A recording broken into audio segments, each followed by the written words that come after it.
PM Modi ने अपने cabinet विस्तार में तमाम क्षेत्रीय, जाति, सामाजिक समीकरणों का ध्यान रखा, लेकिन इसके साथ ये भी ध्यान रखा कि किसी का भी कद इतना ज़्यादा बड़ा ना हो जाए और सहयोगियों में खास तौर से कोई भी इतना विस्तार ना कर सके कि जो बीजेपी के लिए ही गले की फांस बन जाए। तो अगर आप मंत्रिमंडल को ध्यान से देखेंगे तो तमाम समीकरणों के मद्देनजर व्यक्तिगत तौर पर भी गठबंधन और पार्टी के अंदर भी कोई बहुत ज़्यादा बड़ा ना बन सके, इसका भी ध्यान रखा गया है। मैं ज्योतिरादित्य माधवराव सिंधिया, अनुप्रिया सिंह पटेल सत्यनिष्ठा से प्रतिज्ञा करती हूँ। मैं पशुपति कुमार पारस ईश्वर की शपथ लेता हूँ कि मैं विधि द्वारा स्थापित भारत के संविधान के प्रति सच्ची श्रद्धा और निष्ठा रखूँगा। मंत्रिमंडल विस्तार के पीछे संतुलन वाली इस कहानी और राज की बात की शुरुआत करते हैं पशुपति पारस से। राज की बात यह कि नीतीश कुमार ने चिराग की पार्टी को पशुपति पारस के सहयोग से तोड़ दिया और बीजेपी ने नीतीश को खुश करने के लिए पशुपति पारस को मंत्री भी बना दिया। लेकिन गौर करने वाली बात यह है कि पारस को मंत्रालय कौन सा दिया गया है। पशुपति पारस को खाद्य प्रसंस्करण मंत्री बनाया गया है।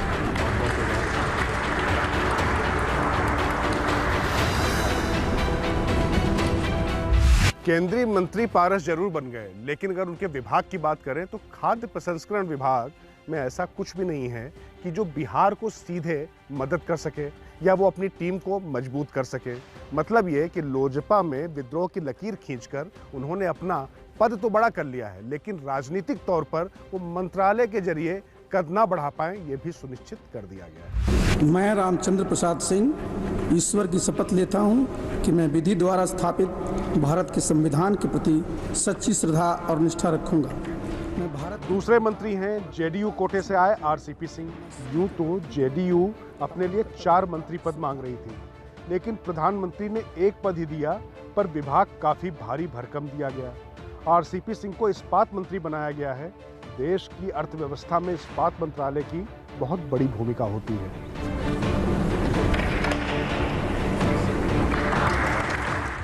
लेकिन मंत्रालय जितना बड़ा है, उससे जुड़े फैसले भी उतने ही बड़े लोगों के बीच में होते हैं। मतलब आरसीपी सिंह को मंत्रालय तो भारी भरकम दे दिया गया, लेकिन अधिकार उन्हें जो है असीमित स्वतंत्रता वाला नहीं है। यहाँ पर हर फैसला प्रधानमंत्री की देखरेख में ही होगा।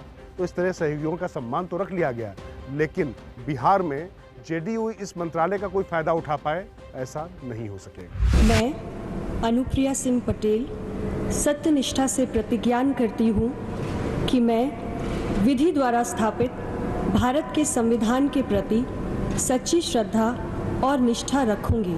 वहीं अपना दल से अनुप्रिया पटेल को भी इस बार पूरी उम्मीद थी कि उन्हें कैबिनेट मंत्री बनाया जाएगा, लेकिन राज्य मंत्री से ही संतोष करना पड़ा।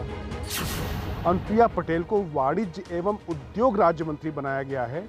पिछले टर्म में अनुप्रिया स्वास्थ्य राज्य मंत्री थी, तो जनता से सीधे जुड़ाव था, लेकिन अब चूंकि वाणिज्य मंत्रालय है तो जनता से सीधे संवाद और संबंध नहीं रहेगा।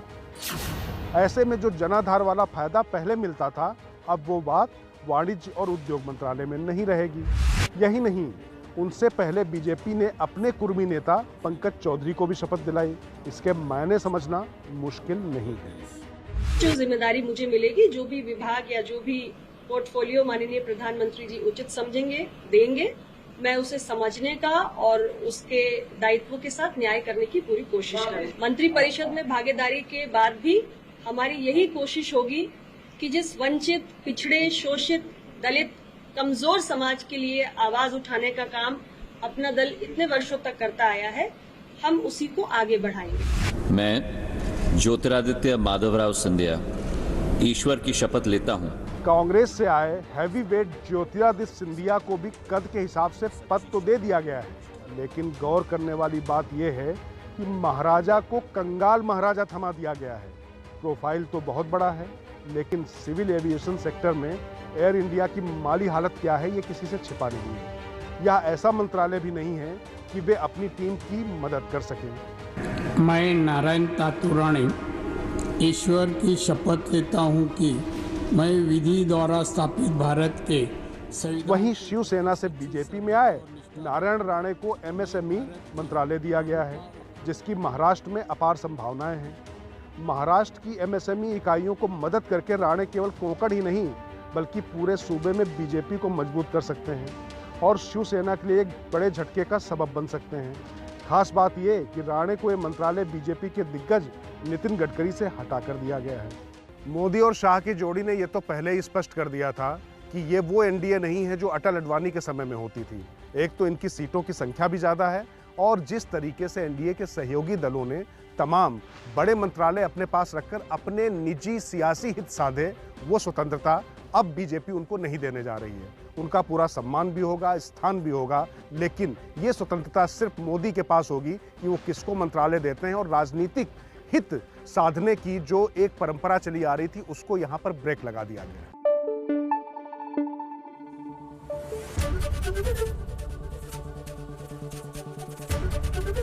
एबीपी न्यूज आपको रखे आगे।